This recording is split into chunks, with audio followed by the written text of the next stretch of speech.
क्या ये जो आकाश में चिन्ह है ये हमें कुछ कहते हैं? आज इस वीडियो में मैं आपको राशियों के बारे में जानकारी दूंगा। ये जो स्काई है ना, इसमें बहुत सारे अलग अलग चिन्ह हैं और ये जो चिन्ह है ना, ये 30 डिग्री के स्पैन में विराजमान है।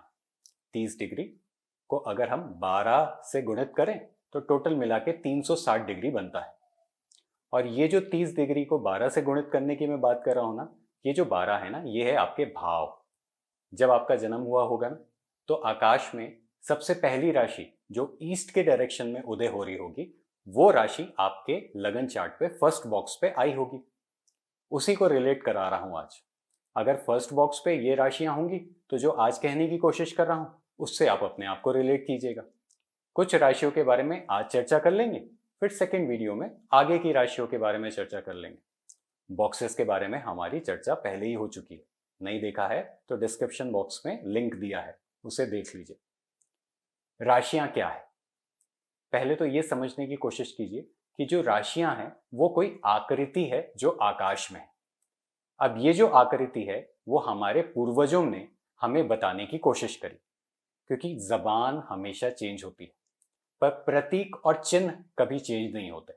हमारा सबकॉन्शियस चिन्ह और प्रतीक की भाषा को समझता है। हम वास्तु भी करते हैं ना, तो अलग अलग चीजों को अलग अलग लोकेशंस पे रखा देते हैं। फिर जैसे ही रखा देते हैं तो उसका कन्फिग्रेशन हो जाता है और उसको समझ में आ जाता है उसके अवचेतन मन को कि करना क्या है, क्या सही है क्या गलत है। वैसे ही आकाश में जब आपका जन्म हुआ तो अलग अलग लोकेशन में अलग अलग प्लैनेट्स विराजमान थे। अब उन प्लैनेट्स की डायरेक्शंस को कैसे बता सकते हैं, क्योंकि धरती तो पहले तो रिवॉल्व हो रही है और दूसरा रोटेट भी हो रही है। रिवॉल्व भी हो रही है सन के और रोटेशन भी हो रही है, तो कैसे बता सकते हैं? तो हमारे जो पूर्वज हैं वो हमें कहने की कोशिश कर रहे थे कि सन इस राशि का है, डेट मीन्स कि सन इस डायरेक्शन में है, इस जगह पे है। वैसे ही कोई मंगल है तो मंगल इस राशि का है तो मतलब उस डायरेक्शन में है। तो ये राशियां जो है ना, डायरेक्शन है। ये लाइफ के वो पाथ है जिसमें किसी कार्य को करेंगे तो उससे फल बहुत अच्छा मिलेगा। और ये जो पाथ है ना, इसको कैसे पता चलेगा कि किस जगह पे है? तो मंगल एक एक्शन का प्लैनेट होता है, वैसे ही बुध एक नॉलेज का प्लैनेट होता है, और जैसे जुपिटर है तो कहीं ना कहीं पूर्वजों द्वारा प्राप्त ज्ञान का प्लैनेट होता है। प्लैनेट्स पे आएंगे ना तो फिर चर्चा कर लेंगे।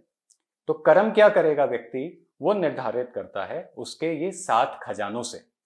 कहने को 9 प्लैनेट्स हैं, राहु केतु, उसकी खुद की कोई आइडेंटिटी नहीं होती, पर बचे 7 खजाने जो है ना, उसे आप जितना लूटोगे उतना ये कहीं ना कहीं आपको देते ही देते हैं। आज मैं आपको एक चाबी और पकड़ा रहा हूं। पहली चाबी मैंने पकड़ाई बॉक्सेस की, अब सेकंड चाबी पकड़ा रहा हूं राशियों की। ये जो राशि है ना, ये एक प्रतीक है, और इन प्रतीकों को जिसने भी बनाया, जो भी हमें बताना चाहता था, वो कहीं ना कहीं प्रतीकों को प्रकृति के साथ मिला जुला के बताया।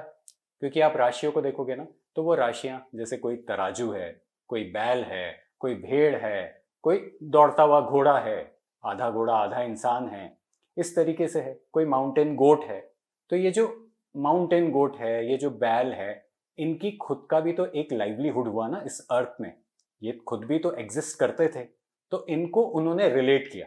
और इसी बात को मैं भी समझता हूं कि नासा ने भी माना। हमारे पूर्वजों ने जो ज्योतिष के अंदर जिस तरीके के प्रतीक बताए, उसी तरीके के आज की डेट पे आकाश में कॉन्सुलेशंस नासा ने भी अप्रूव किए। तो कहीं से कुछ गलत नहीं है। जो समझाना चाह रहा हूं उसको समझने की कोशिश कीजिए। आज हम एक प्रतीक को समझ रहे हैं जिसे हम राशि कहते हैं। प्रतीक क्या है? जो आकाश में है, वो आकाश का जो प्रतीक है वो एक डायरेक्शन को डिफाइन करता है। वापस से कंक्लूड करने की कोशिश कर रहा हूं। वो जो प्रतीक है वो क्या कहता है?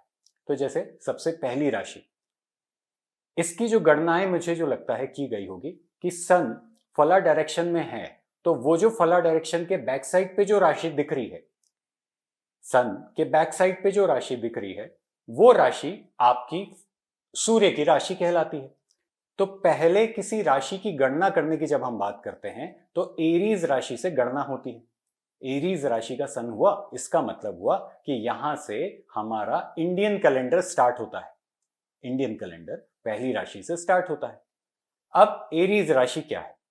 एरीज राशि अगर हम प्रतीक को समझें तो भेड़ की राशि, अगर हम इसके प्लैनेट की बात करें तो मंगल प्लैनेट की राशि, और अगर हम इसके एटीट्यूड की बात करें कि ऐसे व्यक्ति दिखते कैसे होंगे, तो फर्स्ट बॉक्स पे अगर ये राशि होगी ना, तो ऐसे लोग झुंड बना के चलते होंगे, लोगों के साथ एक ग्रुप फॉर्म करके चलते होंगे। ऐसे लोगों को थोड़ा सा जल्दबाजी होती है। अब ये जल्दबाजी जैसा वर्ड कहां से आया? क्योंकि मंगल की राशि है, तो मंगल की राशि वाला थोड़ा गुस्सेल स्वभाव का भी होता है और थोड़ा जल्दबाज भी होता है। देखा जाए तो रजस प्रकृति की राशि है। फिर इसके थोड़ा सा और आगे आते हैं तो इसके 3 नक्षत्र भी हैं।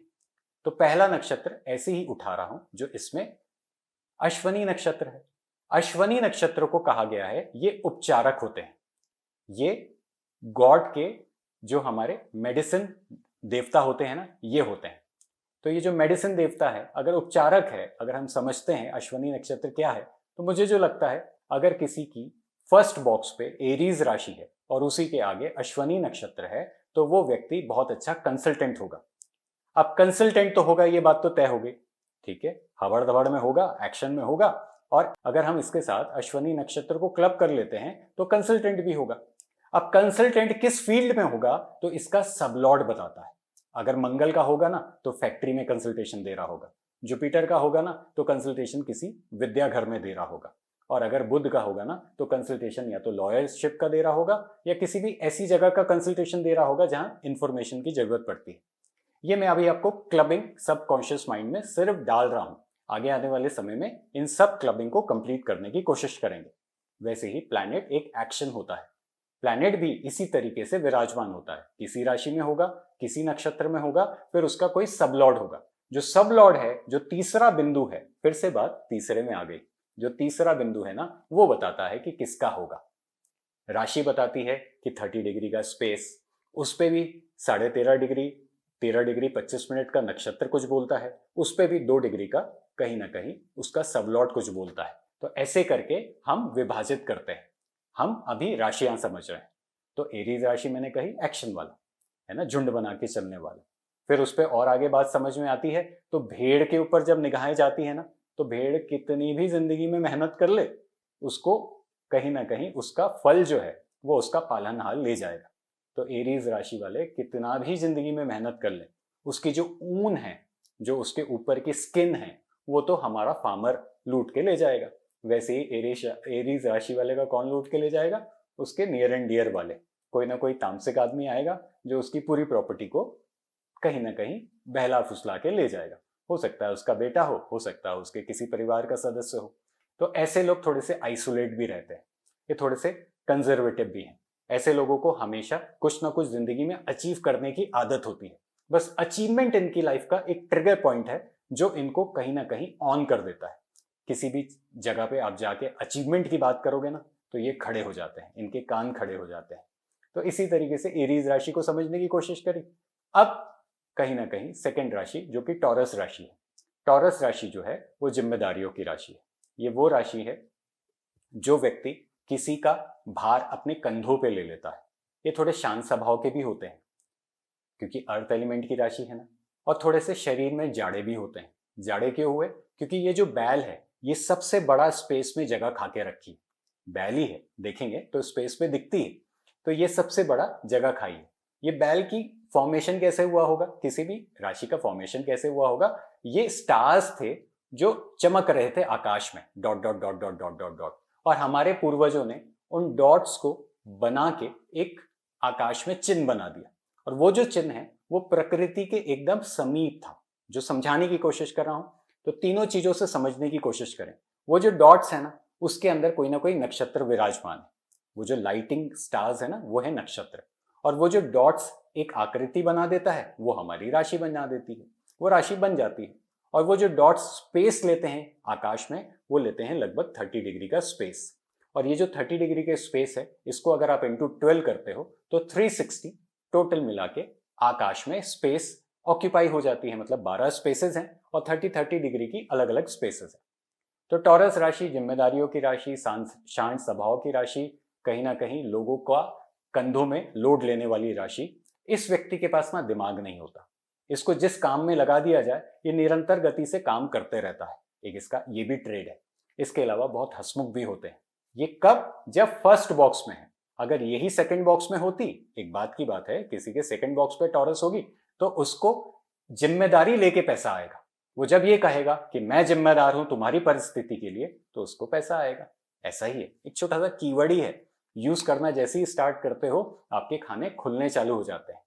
एरीज राशि अगर सेकंड बॉक्स में होगी तो क्या बोलोगे कि भैया मैं तुरंत तुम्हारा काम करा के देता हूं, है ना, झुंड बना के काम करा के दूंगा, ग्रुप बना के दूंगा। तो ग्रुप बना के देने वाला कौन व्यक्ति हुआ? जो टीम लीडर होता है। टीम लीडर ग्रुप बनाता है ना।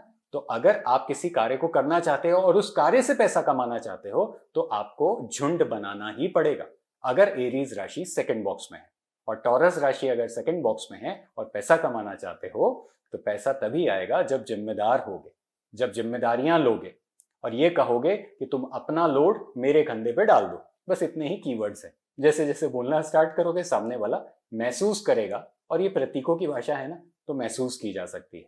सामने वाला बोलेगा नहीं, पर सामने वाला महसूस करेगा कि ये राइट पर्सन है मेरी तकलीफों को समाप्त करने के लिए। मेरे को पैसे देने वाला व्यक्ति, जो मैं जिसको पैसे दूंगा, यही राइट पर्सन है। तो इसी तरीके से हम भी जब वास्तु करते हैं ना, तो इन्हीं प्रतीक को लोगों के घर में विराजमान करा देते हैं। फिर वो जो प्रतीक की भाषा है वो उसका सबकॉन्शियस जानता है और वो उसका मुंह बोलने लग जाता है।